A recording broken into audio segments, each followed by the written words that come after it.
4 novembre 1979, le drapeau des États-Unis brûle devant l'ambassade américaine de Téhéran.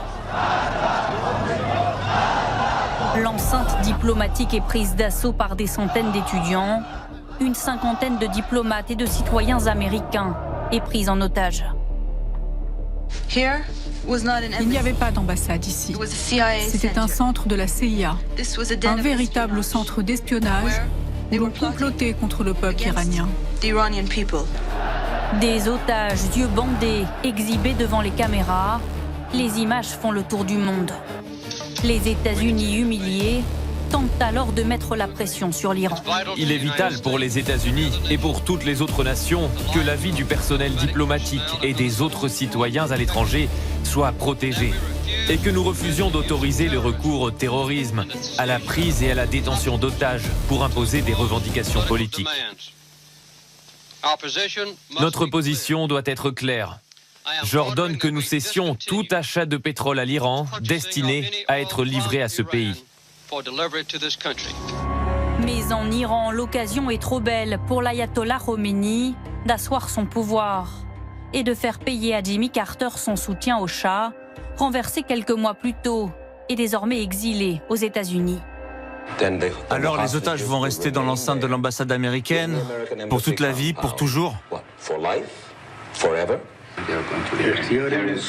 Ils resteront jusqu'à ce que le Shah soit renvoyé. Cela dépend de Carter. Jimmy Carter peut libérer les otages en renvoyant le Shah. Le terrible décompte des jours débute pour les otages et pour toute l'Amérique.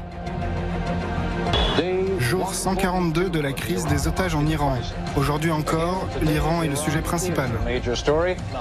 Les échanges diplomatiques entre les deux pays sont rompus. Jimmy Carter tente de sauver les otages par la force, mais reconnaît le fiasco de son opération militaire. J'ai décidé de tenter l'opération de sauvetage et j'ai décidé de l'annuler lorsque des problèmes sont apparus dans le placement de notre équipe de sauvetage pour une future opération. J'assume l'entière responsabilité de cette tentative. Jimmy Carter, embarrassé et affaibli. À l'approche de l'élection présidentielle aux États-Unis, le sujet vient hanter la campagne. Et le principal adversaire du président Ronald Reagan en profite. Nous avons tellement souvent entendu l'expression « la paix par la force » que son sens s'est estompé à force d'être galvaudé. La paix est perdue lorsque cette force disparaît, ou ce qui est tout aussi grave, lorsqu'elle est perçue comme disparaissant par un adversaire.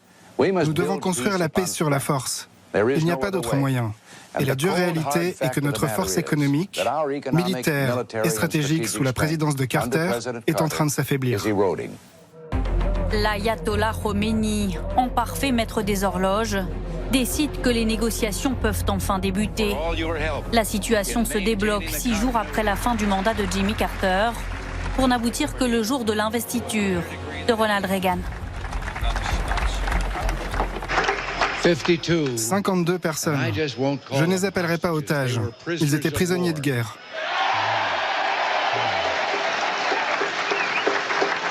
Mais ils sont tous en bonne santé et en pleine forme. Et vous pouvez imaginer leur bonheur. Ils se préparent à monter à bord des avions américains pour la dernière étape du voyage. 444 jours qui auront finalement fait céder les États-Unis. Depuis, Washington n'a plus d'ambassade en Iran. C'est la Suisse qui représente les intérêts américains.